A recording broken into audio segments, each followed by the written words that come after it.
भारत के north eastern state Arunachal Pradesh का Tawang 10,000 feet की ऊंचाई पर बसा खूबसूरत इलाका और यही जन्म हुआ एक ऐसी बेटी का जिसने न सिर्फ अपने राज्य का बल्कि पूरे देश का नाम रोशन कर दिया। वो नाम है तेंजिन यांगकी, अरुणाचल प्रदेश की पहली महिला आईपीएस अधिकारी। तवांग की शांत वादियों में जन्मी तेंजिन यांगकी बचपन से ही अनुशासित माहौल में पली बड़ी। उनके पिता थुप्तेन तेम्पा एक पूर्व आईएएस अधिकारी और अरुणाचल प्रदेश के मंत्री रहे। उनकी मां अरुणाचल सरकार में सेक्रेटरी के पद से रिटायर्ड है। यानी बचपन से ही तेंजिन ने देखा था कैसे उनके माता पिता लोगों के लिए काम करते हैं, कैसे सेवा उनके जीवन का धर्म है।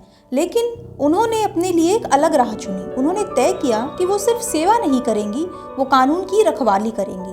तेंजिन शुरू से ही पढ़ाई में होशियार थी। उन्होंने अपनी शुरुआती पढ़ाई अरुणाचल प्रदेश और असम में की। इसके बाद जवाहरलाल नेहरू विश्वविद्यालय जेएनयू दिल्ली से इंटरनेशनल रिलेशंस में एमए और एमफिल की डिग्री हासिल की। पढ़ाई पूरी करने के बाद उन्होंने 2017 में Arunachal Pradesh public service commission परीक्षा पास की। इसके बाद उन्हें सियांग जिले में सर्कल ऑफिसर के रूप में नियुक्त किया गया। यहीं से शुरू हुआ उनका पब्लिक सर्विस का असली सफर। लेकिन यांगकी यही नहीं रुकी। उन्होंने तय किया कि वो देश की सर्वोच्च सेवा इंडियन पुलिस सर्विस में जाएंगी। उन्होंने दिन रात मेहनत की और 2022 में यूपीएससी एग्जाम में ऑल इंडिया रैंक 545 हासिल की। यही वो पल था जब तवांग की ये बेटी इतिहास में दर्ज हो गई। ये सिर्फ एक नंबर नहीं था, ये उस संघर्ष की पहचान थी जो उन्होंने सालों से किया था। और इसी रैंक के साथ वो बन गई अरुणाचल प्रदेश की पहली महिला आईपीएस अधिकारी। तेंजिन यांगकी को आईपीएस सेवा के लिए चुना गया और 2023 में उन्होंने हैदराबाद के सरदार वल्लभ भाई पटेल नेशनल पुलिस अकेडमी में अपनी ट्रेनिंग शुरू की।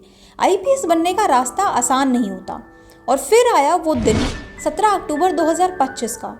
तेंजिन यांगकी ने आईपीएस ऑफिसर्स के 77th बैच की पासिंग आउट परेड में हिस्सा लिया, जहां 36% महिला अधिकारी शामिल थी। जब उन्होंने वर्दी पहनी और कदम ताल करते हुए परेड ग्राउंड पार किया तो पूरा अरुणाचल प्रदेश गर्व से भर उठा। तेंजिन की सफलता ने पूरे देश में चर्चा बटोरी। यहाँ तक कि भारत के जाने माने उद्योगपति आनंद महिंद्रा भी उनकी कहानी से इतने प्रभावित हुए कि उन्होंने सोशल मीडिया प्लेटफॉर्म एक्स पर तेंजिन की फोटो शेयर करते हुए लिखा, एक शिक्षाविद, एक सिविल सेवक और अब एक आईपीएस अधिकारी।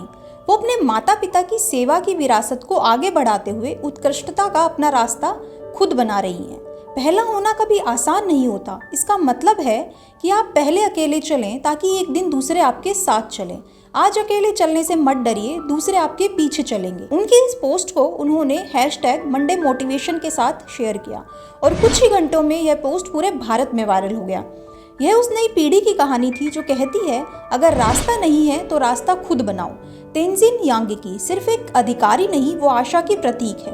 उनकी सफलता ने अरुणाचल की बेटियों को यह विश्वास दिया कि बड़ा सपना देखना कोई अपराध नहीं होता। उनकी कहानी हमें सिखाती है, सफलता को कोई जेंडर नहीं होता। तो अगर कभी आपको लगे कि रास्ता लंबा है या मंजिल धुंधली है, तो तेंजिन यांगकी को याद कीजिए, वो लड़की जो तवांग की ऊंचाइयों से चली थी और अब देश की सेवा में आसमान छू रही है। अगर उनकी कहानी ने आपको भी इंस्पायर किया है तो इस वीडियो को शेयर कीजिए ताकि हर बेटी जान सके कि सीमाएं सिर्फ नक्शे में होती हैं, सपनों में नहीं।